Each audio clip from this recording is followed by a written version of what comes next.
Если кому-то будет интересно, смогу написать и скинуть вам решение на других языках.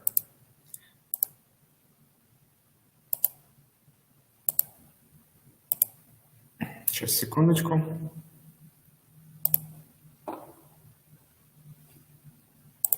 Твой рабочий стол.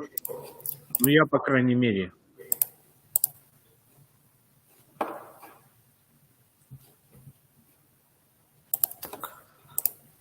Так, рабочий стол виден, да? Да, сейчас видно. И что-то эхо у тебя идет. Так. Все, эхо не пропадает никуда.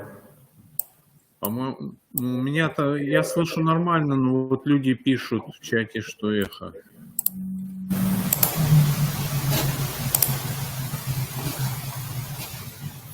Так, ну, я не знаю, что сделать с эхом. Ну, более-менее терпимо.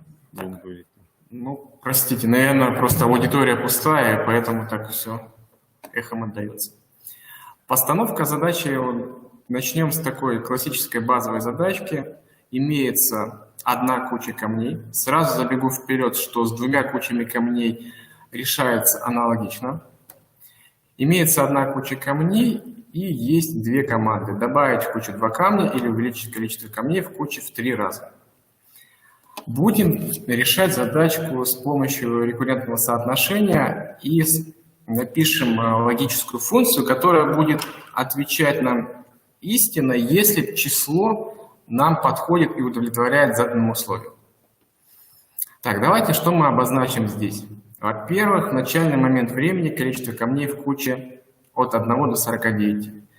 Так, команды мы уже озвучили, и победа у нас начинается с 50+. Важно понимать при составлении рекуррентного соотношения, что у нас игра пошаговая. В начальный момент времени можно сказать, что шаг игры равен 0.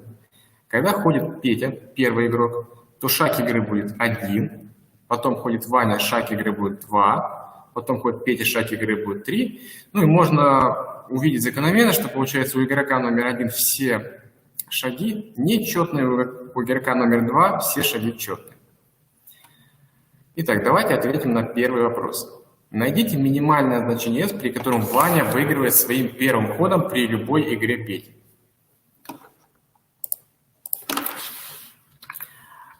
Пишем функцию от 2 аргументов. Первый аргумент – это у нас количество камней в куче. Второй аргумент – это шаг игры. Если количество камней в куче у нас 50 и более, и при этом шаг игры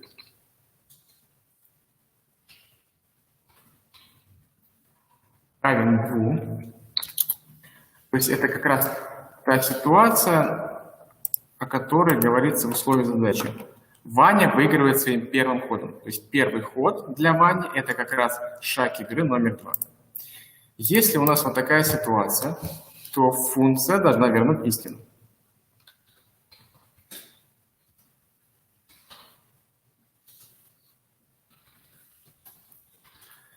Следующая ситуация, если у нас количество камней в куче менее 50, но при этом шаг игры тоже 2, то возвращаем ложь. Следующая ситуация, что если количество камней в куче у нас больше либо равно 50, но при этом шаг игры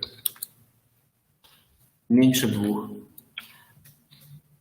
То есть не соблюдается условие, что Ваня выигрывает своим первым шагом, то возвращаем ложь. Так, это условие выхода из рекурсии. Дальше. Если у нас шаг игры нечетный,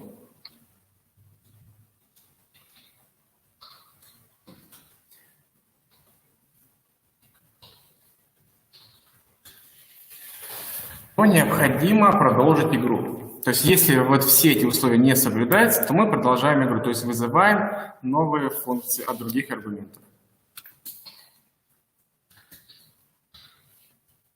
Так, у нас какие команды? Прибавить 2. Всегда шаг игры увеличивается. И второй возможный вариант – это увеличиваем количество камней в куче в 3 раза. И шаг игры увеличивается на 2. Возникает вопрос, какую операцию здесь поставить? Или и.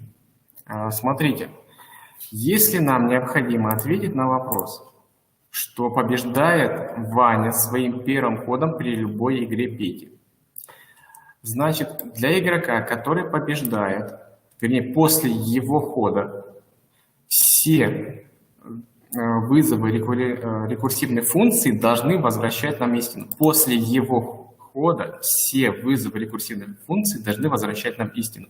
Абсолютно все. Получается, после хода Вани ставим и. После хода оппонента ставим или.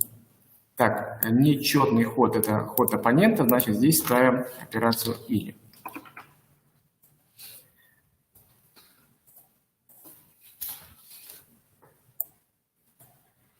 Четный ход – это ход Вани, здесь ставим операцию и.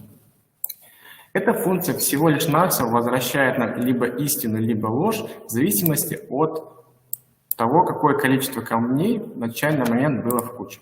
Ну а теперь нужно просто перебором перебрать все возможные варианты.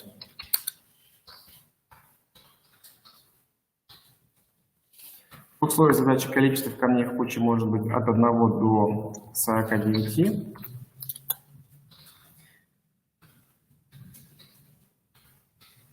Шаг игры в начальный момент 0.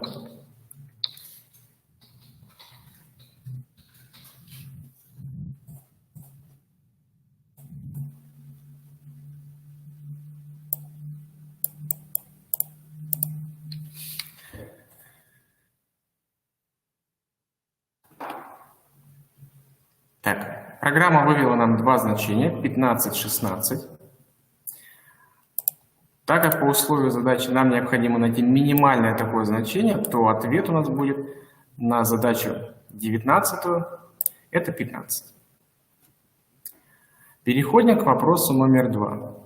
Сколько существует значений S, при котором у Пети есть выигрышная стратегия, позволяющая ему одновременно победить и чтобы выполнялись два условия. Петя не может выиграть за один ход, и Петя выигрывает строго своим вторым ходом. Задачка номер 20 строится на основе задачки номер 19. Полностью копируем. Основная часть программы с циклом не меняется от задачки к задачке, то есть она остается всегда такой. Что здесь меняется?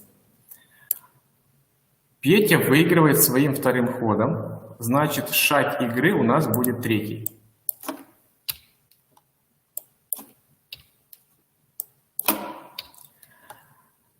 Дальше у Пети теперь нечетные шаги. То есть для Пети должно выполнять после хода Пети рекурсивная функция должна возвращать истину во всех случаях. То есть теперь у нас вот здесь будет логическая операция «и», а здесь логическая операция «или». Запускаем.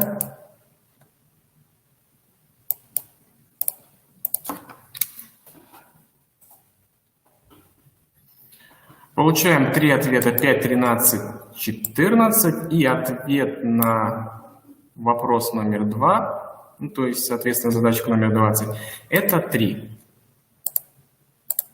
Да? Сколько существует таких значений S? 3. Следующий вопрос. Найдите два таких значения S, при котором одновременно выполняются два условия. У Вани есть выигрышная стратегия, позволяющая ему выиграть первым или вторым ходом, но нет стратегии, которая позволяет гарантированно выиграть первым ходом. Задачка номер 21 строится на основе задачки 20. Выигрывает теперь Ваня первым или вторым ходом. Вот здесь можно написать, что шаг игры будет либо 2, либо 4. Ну или можно более кратко написать, что шаг игры четный. При этом, если в какой-то момент у нас настанет ситуация, что в кучке менее 50 камней, но шаг игры уже 4, то Ваня выиграть не сможет, поэтому функция возвращает ложь. И здесь, если у нас в какой-то момент времени в куче будет более 49 камней, но при этом шаг игры будет нечетный, то тоже функция возвращает ложь. Теперь у нас игрок, для которого мы строим выигрышную стратегию, имеет четные шаги, поэтому здесь ставим логическую операцию «и». Для оппонента логическую операцию «или». К сожалению, данная программа не может обработать ситуацию, когда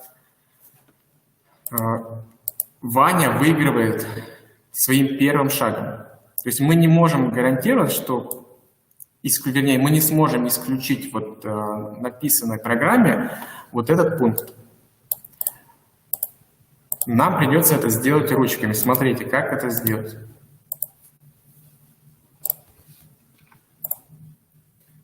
Мы запускаем, мы получаем ответы 11, 12, 15, 16. То есть это те ответы, в которых Ваня выигрывает своим первым или вторым ходом. Но при этом мы не знаем, какие из них не подходят к нам. Но мы видим, что ответ на задачку номер 1 был 15 и 16. А там как раз вопрос был. Назовите такие значения S, при которых Ваня выигрывает своим первым ходом. Значит, можно утверждать, что 15 и 16 нам не подходят, потому что в этих позициях Ваня гарантированно выиграл своим первым ходом.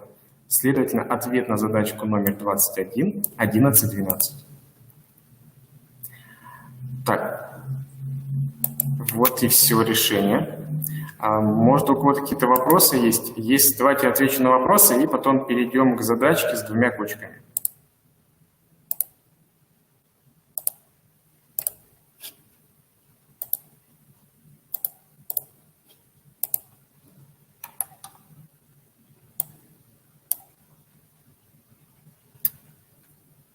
Так, меня слышно? Какие-то... Так, вопросы какие-то есть по решению?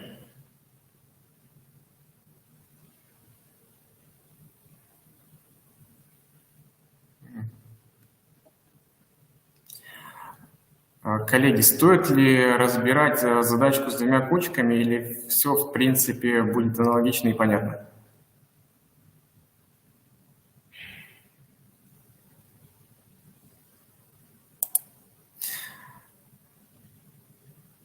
Так, ну давайте с двумя кучками разберем.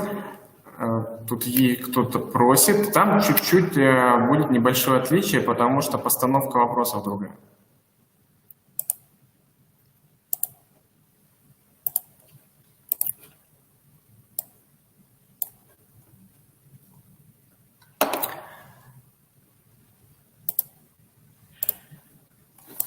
Так, задачка с сайта Полякова, номер 2387.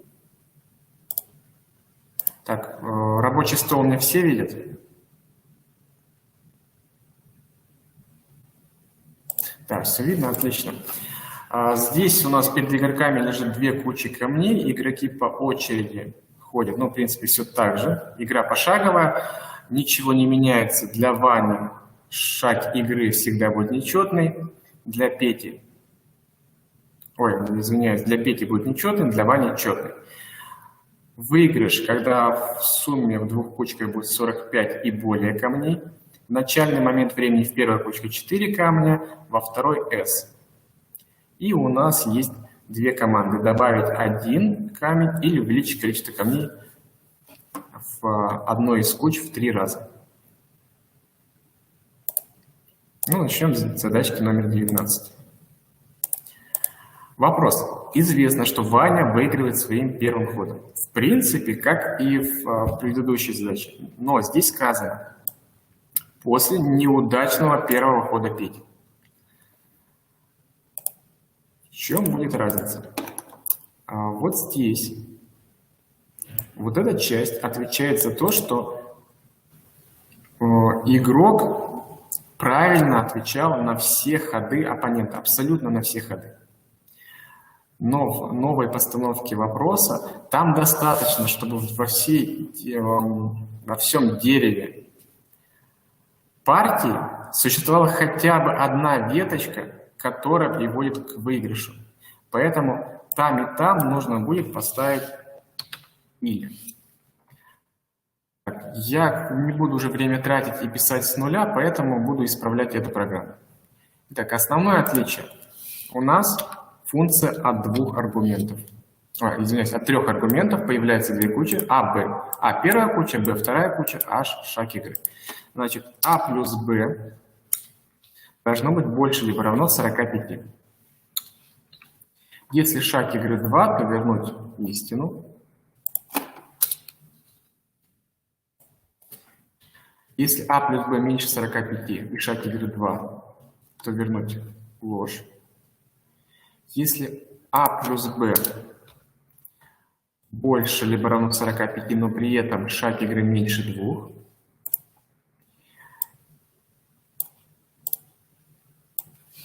так, и здесь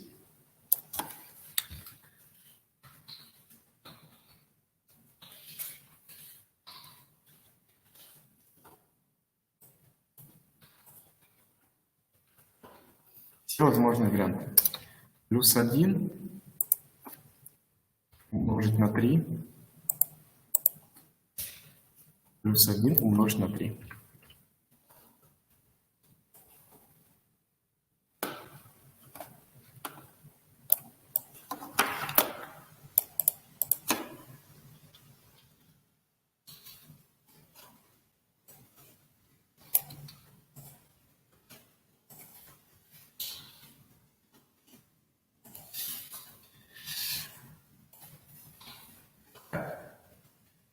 Как там сказано, что после неудачного хода Пети, то еще раз напомню, что нам достаточно, чтобы хотя бы одна веточка в дереве партии приводила к победе. Поэтому там и там ставим «или». И для четных ходов, и для нечетных ходов. Начальный момент времени в куче было 4 камня. S мы всевозможные варианты рассматриваем из допустимой области, это от 1 до 40, начальный шаг игры 0. Запускаем программу. Мы видим все значения, которые нам подошли. По условию задачи нам необходимо минимальное значение, это 5.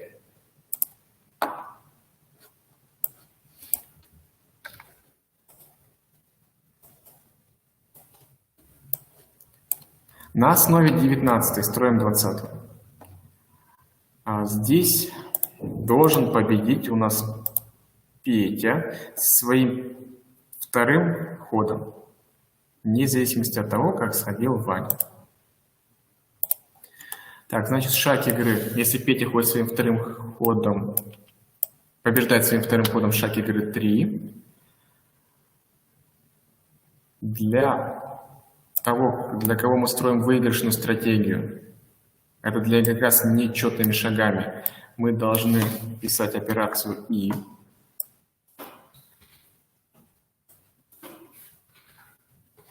Для оппонента операцию «или». В принципе, больше ничего не меняем, запускаем и получаем ответ 8-13. На основе задачки номер 20 строим задачку номер 21.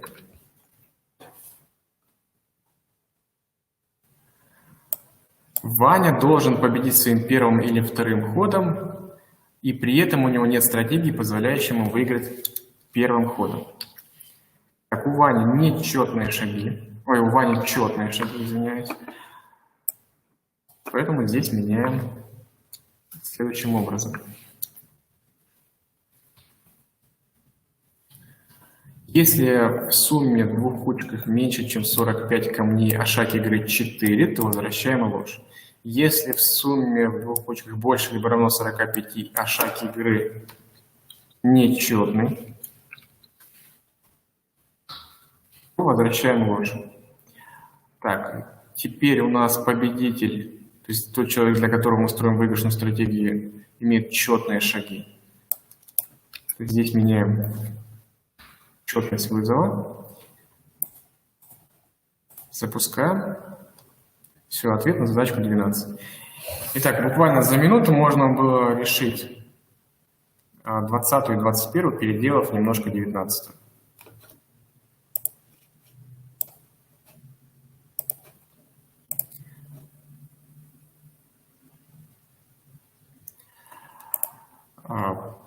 Так, вопросы.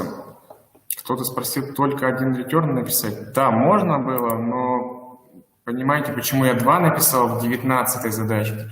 Чтобы очень быстро переделать 19 на 20 и 21. Так, вопросы какие-то есть? Ну, я думаю, вы понимаете, что неважно, сколько команд, какие они, 3-4 команды различных, решаться будет аналогично. Так, если кому-то надо, то могу скинуть на решение этих задач на 3 языках программирования. В Паскале там чуть-чуть будет отличаться, там есть один нюансик. А так, в принципе, все решения аналогичны. Давайте тогда я в чат напишу с адреса электронной почты. И если кому-то надо, вы мне напишите, я вам скину. Все, спасибо за внимание. У меня все.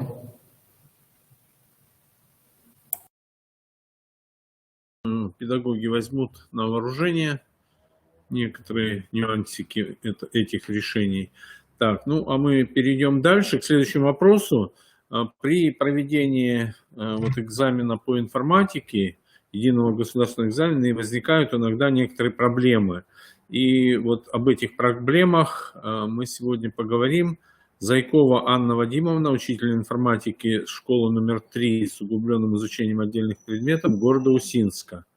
Анна Вадимовна, вам слово.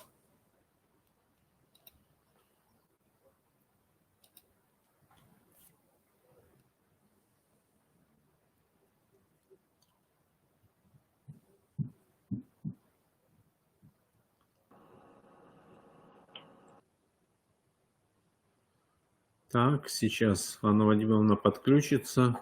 Буквально накануне мы проверяли, все нормально. Так, мы вас видим. Слышно? Да, все нормально, слышно. Ну, все Здравствуйте, уважаемые коллеги. Зовут меня Зайкова Анна Вадимовна. Я учитель третьей школы с углубленным изучением отдельных предметов город Усинск. Я хочу озвучить проблемы, с которыми мы столкнулись сразу после первого же пробного ЕГЭ в ноябре. И я хочу их озвучить, чтобы вы либо поддержали меня, либо сказали, как с этими проблемами боретесь вы. Итак, первая проблема – это где время на физкультурную паузу за время 4-часового экзамена дети устают. Вторая проблема – это программное обеспечение. И третья проблема – это характеристики персонального компьютера. Ну, начну с первой. Итак, первая проблема. Наверху на слайде вы видите время экзамена. За время 3 часа 55 минут идет экзамен. По идее, каждые 30 минут предлагалось сделать детям перерыв. Ребята сказали, что это было озвучено во время инструктажа. То есть это получалось, что нужно сделать 7 перерывов и хотя бы 2 минутки, это 14 минут. Но по спецификатору, который был проект еще не утвержденный, я просуммировала все время, выделенное на выполнение заданий, и выходило ровно 235 минут, то есть никакого времени для перерыва у ребенка не было. Получается, что каким-то заданием не сделанным он должен был пожертвовать для того, чтобы эти перерывы сделать. И этот вопрос, проблема как бы возникла. Я написала письмо Константину Юрьевичу Полякову, поскольку я по учебнику его работаю, тесно с ним общаюсь. написала ему письмо. Вот переписку, как бы вы видите на слайде, значит, выдержку из письма. Письмо я опубликовала, оно было открытым, я опубликовала его в контактах и на своем сайте. Вот. Ну, выдержку из письма я вам хочу зачитать. Все учащиеся, проходившие пробник, говорят, что времени на перерывы нет, и они их не делают. На мой взгляд, необходимо уменьшить количество заданий для того, чтобы реально во время экзамена учащийся мог сделать перерыв, обязательный по санитарным нормам, да и по человеческим тоже. Пишу волнующий меня вопрос вам. Может, вас слушают в тех кругах, где обсуждаются КИМы? Так ждали мы компьютерного экзамена, но пока он очень далек от идеального. Напишите, если вы с моим мнением не согласны. Поляков мне ответил, пишет: я переслал ваше письмо председателю Федеральной комиссии Крылову. Это все, что я могу сделать. По таким вопросам лучше писать не мне, а в ФИПИ. Лучше, если подготовить официальное письмо от района или от города. По поводу Санпина мне в свое время ответили так. И вот эта ссылочка на слайде, и ну, письмо, собственно, вы видите то, что он мне написал. Не думаю, что их позиция изменилась. Он переслал мое письмо Крылову и пишет: здравствуйте, уважаемый Сергей Сергеевич, пересылаю вам письмо, которое я только что получила от учительницы Минска. От себя добавлю, что мои ученики тоже жаловались на нехватку времени для выполнения всех задач. С уважением, Поляков. Поляков также прислал мне ответ Крылова. Крылов пишет: здравствуйте, уважаемый Константин Юрьевич. Большое спасибо за информацию, будем учитывать с наилучшими пожеланиями. Из переписки видно, что как бы проблема существует. И существует не только для меня, но и у Полякова тоже, то есть он с моим мнением согласен. Более того, этой проблеме у него выделена целая страничка. И вот эту страничку вы видите сейчас, ну, выдержку из странички на слайде. Значит, он в 2012 году написал письмо в Рособорнадзор, и в документе ответе ему, вот уважаемый Константин Юрьевич, это ответ, он мне его тоже переслал, там написано, что режим работы учащихся во время проведения ЕГЭ по информатике Санпин не регламентирует. Но это был старый Санпин. Мы все знаем, что с января 2021 года появились новые санитарные правила СПО 2.4. И выдержку из этих санитарных правил вы тоже видите сейчас на экране. Это 2.10.2. Кабинет информатики и работа с СО, электронное средство обучения, должна соответствовать гигиеническим нормативам. При использовании СО во время занятий перемен должна проводиться гимнастика для глаз. Сейчас это в санитарных правилах прям прописано, что она должна проводиться. Для профилактики нарушения осанки во время занятий должны проводиться соответствующие физические упражнения. Общая продолжительность использования СО на уроке не должна превышать для интерактивной доски столько-то, а вот для компьютера 10-11 класс я выделила вот 35 минут. То есть через 35 минут на уроке должна проводиться физкульт-минутка. Я думаю, что все коллеги, мы ее проводим. Я вижу, тут вот мне пишут, что Олимпиаду по информатике, давайте учитывать, что Олимпиада по информатике, дети тоже пишут долго, но там всего 4 задачи, а здесь 27 заданий. После того, помните, Сергей Сергеевич Крылов ответил, что они подумали. Они подумали, и утвержденный спецификатор, который появился уже в январе, значит, там уже на 27 заданий выделено 223 минуты, то есть 12 минут уже сэкономили. Они появились вот после утверждения. Вопрос возник, какие же задания по сравнению с проектом стали требовать меньше времени для решения. Ну, сравнила я эти задания, давайте посмотрим. Это задание номер 10, базовый уровень, информационный поиск средствами операционной системы или текстового процесса. Ну, это просто в Word дается документ, и нужно что-то найти. Ну, во-первых, какая проблема возникает? Word, мы знаем, что на экзамены, я не знаю, как в Сыктывкаре, но в Усинске у нас мы собираем компьютеры для проведения экзамена компьютерного с разных школ и устанавливаем. И, соответственно, ну, технический специалист проверяет, чтобы Word был установлен, но какой там Word установлен? Большой вопрос. И когда начинают дети открывать файл, он долго открывается. Время разное. Для разных детей на разных компьютерах разное время. Ну, было вот выделено 6 минут, а оставили только 3 минуты. Вот. Хотя, если проводили пробник мартовский, то обратили внимание, что сейчас не просто надо найти, там, писать, а нужно среди них, вы знаете, что он Word находит в поиске по корневому слову, да, корень вы ввели, а там нужно было откинуть причастие, прилагательное, а выбрать только существительное.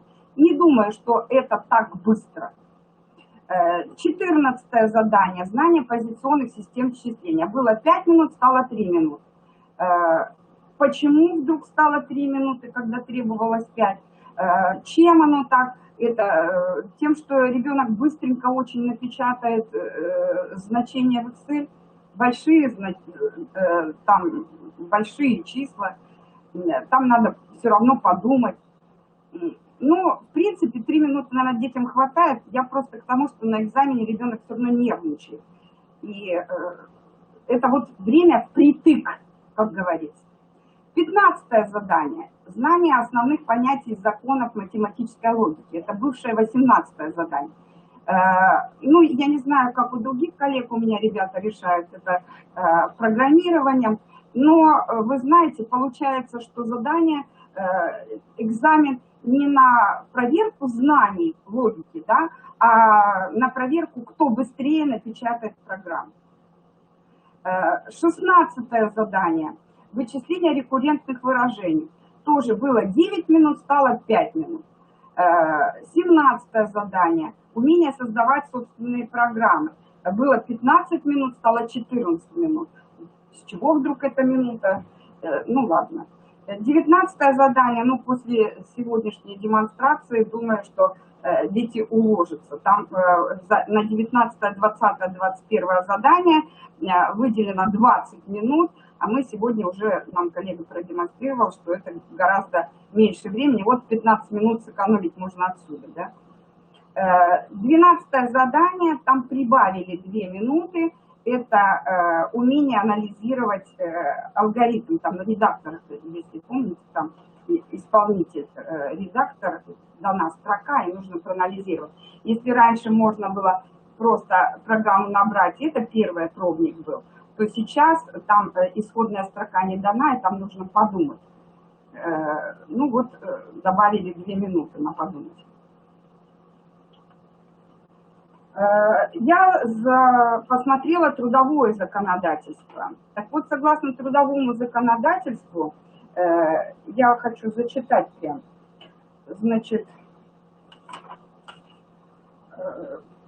приложение номер 1 к типовой инструкции по охране труда при работе на персональном компьютере утверждена на приказом Министерства РФ от 2 июля 2001 года. Работникам, которые более 50% рабочего времени работают за компьютерами, работодатель обязан предоставить регламентированные перерывы, которые входят в рабочее время и оплачиваются. Какие же это регламентированные перерывы? В типовой инструкции сказано, пункт 3.2. Значит, продолжительность непрерывной работы с компьютером без регламентированного перерыва не должна превышать 2 часов. То есть каждые 2 часа работник имеет право на 10-минутный, минимум 10-минутный перерыв. То есть наши ребята, которые 3 часа 55 минут пишут экзамен, как минимум должны иметь 20 минут перерыва. Это 20 минут взрослый вывел, да, а ребенок, ну, не знаю. Вот. Согласно новым правилам Санпина, значит, на уроке через 35 минут должен быть перерыв. А на экзамене, получается, этого перерыва нет. И новый Санпин, так же как и старый, не регламентирует это на экзамене.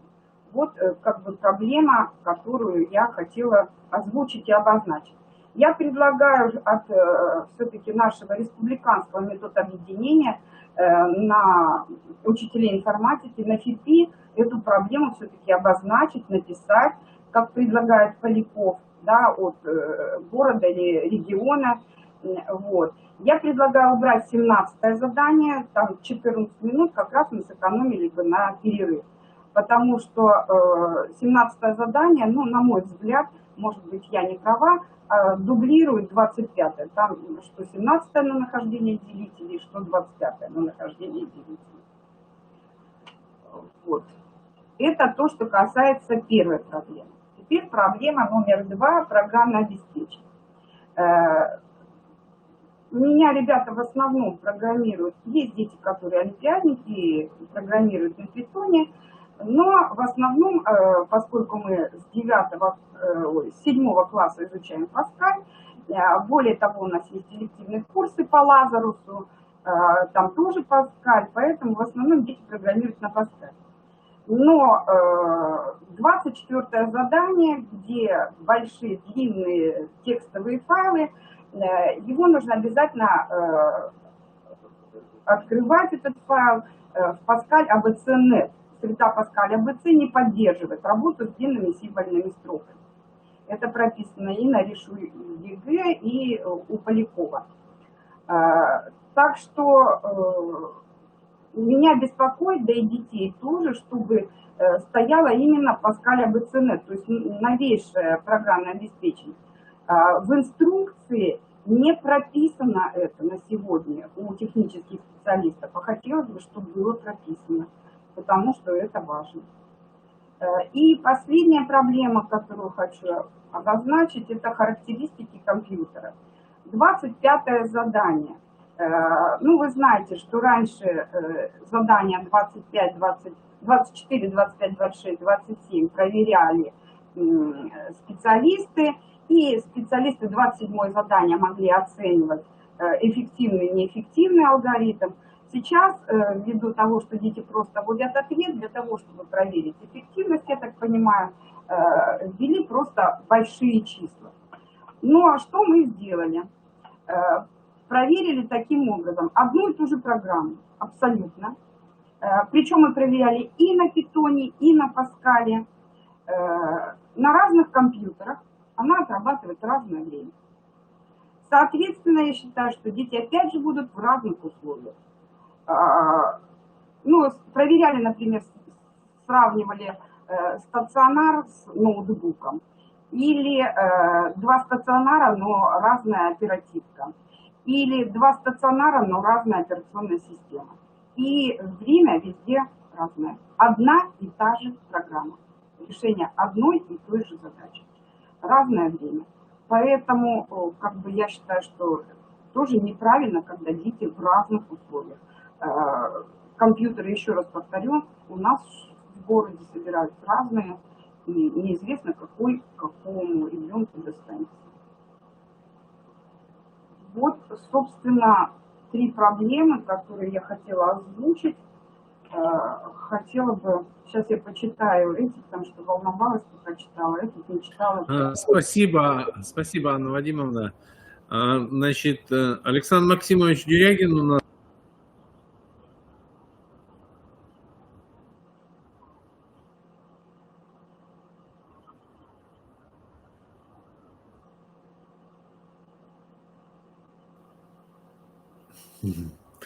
В комментарии написано: самое главное, чтобы обновления во время экзамена не вышли. Ну, интернет, я думаю, будет отключен, так что это просто... Так, Анна Вадимовна, тогда, может быть, вы сформулируете вот как-то, да, все вот эти ваши ну, не все проблемы, а проблему именно по времени. Именно по времени, давайте, да. Да, по времени, чтобы мы могли тогда действительно, раз порекомендовали на ФИПИ отправить, отправим на ФИПИ. Но ясное дело, что в этом году уже этот вопрос не решится. Ну, хотя бы на следующий год. Да, ну, с перспективой. Ваши предложения и вот четкое обоснование тогда всего этого. Мне просто интересно, поставьте плюсики, если у других тоже возникла эта проблема. Я просто думаю, валюсь, собственно, в соку. Может быть, это только у меня? Да, есть, наверное, проблемы. Спасибо, коллеги. Отключаюсь, да? Да, спасибо большое. Вам перешлю. Да, хорошо. Так, Александр Максимович, может, что-то добавите еще тоже? Или от вас выступление будет, нет?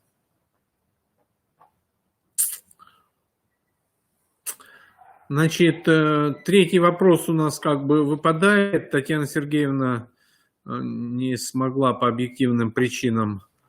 Да, Александр Максимович включился. Добрый день, слышно меня? Да, слышно отлично. Да. Ну, добавить особо нечего. На самом деле, действительно, проблема распространенная с тем, что времени детям просто не хватает. Первая реакция была то, что наконец-то компьютеры, все обрадовались, но первый Статград, буквально второй Статград показал, что компьютеры это, конечно, хорошо, но, к сожалению, времени все равно не хватает. Ну и буквально реплика такая, что конечно, те, кто умеет программировать неплохо, они в большом плюсе, независимо от языка программирования, там Python, C++, потому что многие вещи, как мы сегодня видели, там 19-21 можно делать программы, там тоже 15 можно делать программу, притом все практически виды заданий.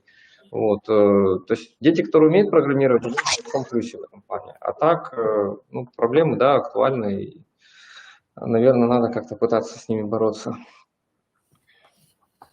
Спасибо. Спасибо, коллеги. И тогда у нас еще один вопрос. Это касаемо нашего электронного журнала, касаемо ГИСЭО. Наверное, уже как бы это заезженная тема, но тем не менее, многие из вас являются, возможно, администраторами системы. Хоть и было заявлено там использование в образовательном процессе, да, можно использовать в образовательном процессе, к сожалению. Вот я не подготовил этот слайд, но вы все знаете, что в закладочке обучения там у нас есть коллекция ресурсов и конструктор уроков. Вот эти инструменты можете использовать, и мы уже несколько раз проводили вебинары совместно с компанией «Новый диск», и как раз эти инструменты у нас там прикреплены. Компания «Новый диск», я в ГИСЭО рассылал вам, значит, эту информацию. Компания «Новый диск» с 1 апреля как бы, они нам давали доступ к этим своим ресурсам, материалам, но тем не менее на их сайте и у нас в системе есть еще, досталось достаточно много бесплатных ресурсов с бесплатным доступом. Тот же конструктор уроков, который в закладочке обучения есть, тоже можно использовать, и он доступен, как бы общедоступен. Поэтому вот это вот используйте в своей работе. А я хотел остановиться еще на таких моментах, на следующих моментах. Ну, во-первых, на видеозале на сайте Криро у нас тоже есть вебинары по ГИСЭО, которые мы проводили, и можно ими воспользоваться, особенно для тех педагогов, которые только приходят, для молодых педагогов, кто еще не знаком с этой системой. Также на сайте Криро у нас в разделе «Информатизация образования» есть целый раздел «Государственная информационная система электронное образование». И в частности в меню «Информационные материалы» есть различные инструкции. Вот типовой план работы образовательной организации, который должен быть в каждой образовательной организации. Его можно скачать с этой странички и сделать под себя. Поэтому у кого еще не сделано и кто является администратором, это, конечно, это как бы циклограмма работы образовательной организации в ГИСЭО, в котором прописаны сроки по тем или иным действиям. Вот сейчас будет у вас пора зачисления в 1 класс. Как правило, у нас возникают здесь проблемы. Детский сад не своевременно отчисляет, школу ли надо зачислять, и идут нестыковки. Вот если выполнять действия этого плана, то все будет нормально. Ну и в том числе есть шпаргалка для учителя, где мы из больших инструкций пользователя выбрали самое необходимое для учителя. Поэтому тоже на этой страничке можно будет скачать. А в закладочке «Полезные ссылки» тоже есть некоторые варианты, и в частности есть доступ к тестовым базам. К тестовым базам это школа, это детский сад, это учреждение дополнительного образования, где можно потренироваться, зарегистрироваться, потренироваться.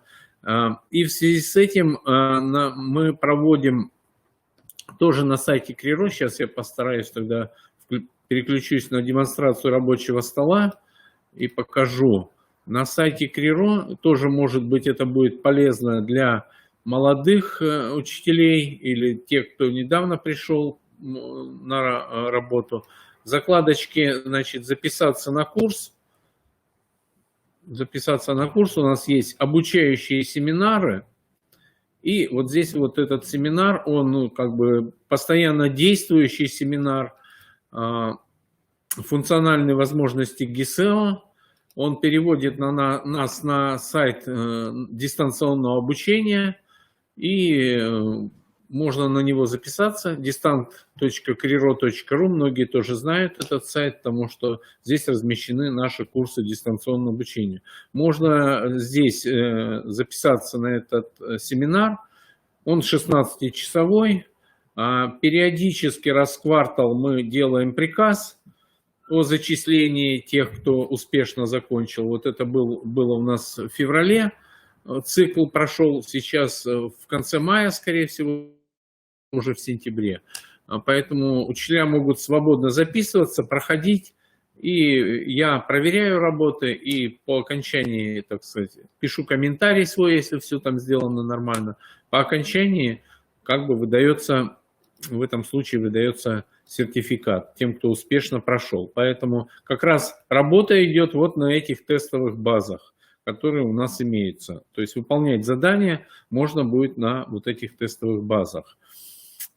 И еще следующий момент. Вот как раз в тестовой школе, мы сейчас находимся.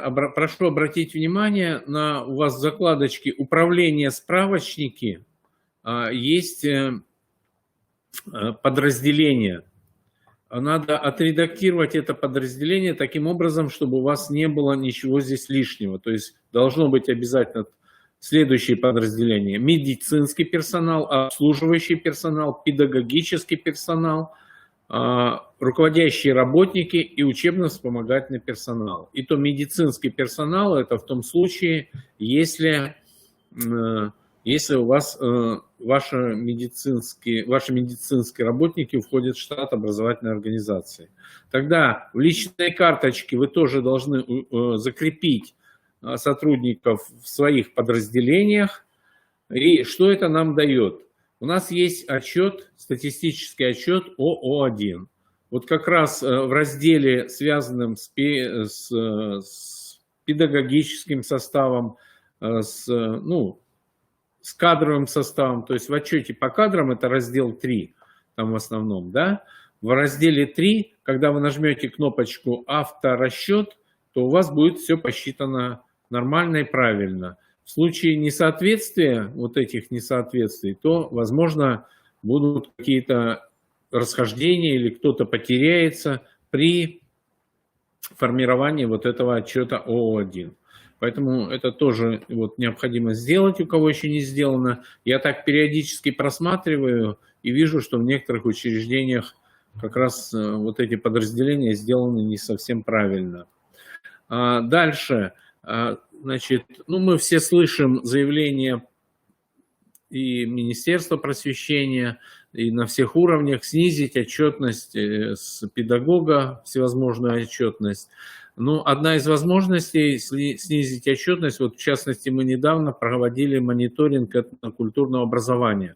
Мы практически его взяли из ГИСЭО. То есть там нам нужны были сведения о том, где ведется коми-язык и коми-предметы этнокультурной направленности, в каких школах ведется, какие учителя ведут, и в том числе информация по учителям.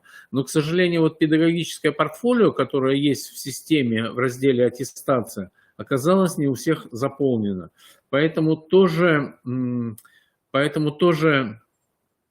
обратите на это внимание, можно сказать, чтобы педагоги сами заполнили, оно им доступно. То есть, по крайней мере, чтобы образование, курсы повышения квалификации и сведения об образовании, курсах повышения квалификации было заполнено. Таким образом, мы по некоторым вопросам можем не посылать запросы в муниципалитеты, в школы, соответственно, муниципалитеты в школы. Мы много информации можем взять из ГИСО. И если возвращаться еще к педагогов, еще обратите внимание на следующее. Вот здесь у меня тоже скриншот есть личный кадрового состава в ГИСЭО. Вот написано просто «учитель». То есть у вас должно быть написано полностью учитель математики, учитель русского языка, учитель начальных классов, как вот здесь в одном случае правильно. В этом случае, опять же, отчет ОО1 нам позволит посчитать всех учителей предметников, иначе в противном случае он непонятно, что будет считать. Вот на это тоже прошу обратить внимание. Мы знаем, что в системе много отчетов есть, уже не первый год работаем. Поэтому сейчас от учителя, в принципе, требуется единственное, это заполнение журнала. Тогда и администрация школы любой отчет может посмотреть, в том числе отчет по итогам четверти или полугодия и множество других отчетов. Коллеги, вот такие общие еще замечания, которые выявляются в некоторых образовательных организациях, когда по необходимости какую-то информацию ищешь. Хотелось бы еще порекомендовать, чтобы в личных карточках учителей, это тоже доступно самому учителю, чтобы хотя бы телефон или адрес электронной почты все-таки был. У многих учителей у нас контактных данных нет, иногда или в конкурсе участвуют, или дети участвуют в конкурсе, и надо срочно найти. Почему-то в заявке бывает, что ничего не указано. Мы осуществляем поиск, и таким образом, и в ГИСЭО, к сожалению, тоже ни телефона, ни адреса электронной почты нет, и приходится искать более длинные пути для поиска человека. Коллеги, какие вопросы есть? Если кто-то хочет выступить еще, прокомментировать какие-то выступления, можете в чате написать, я вам предоставлю слово при наличии у вас микрофона. Если вопросов больше нет, то мы на этом сегодня заканчиваем. Еще некоторое время мы будем оставаться на связи. Запись вебинара сегодняшнего в понедельник по той же самой ссылке, по которой вы сейчас заходили через видеозал Криро. Так что всего доброго, всем до свидания, будьте здоровы, до новых встреч.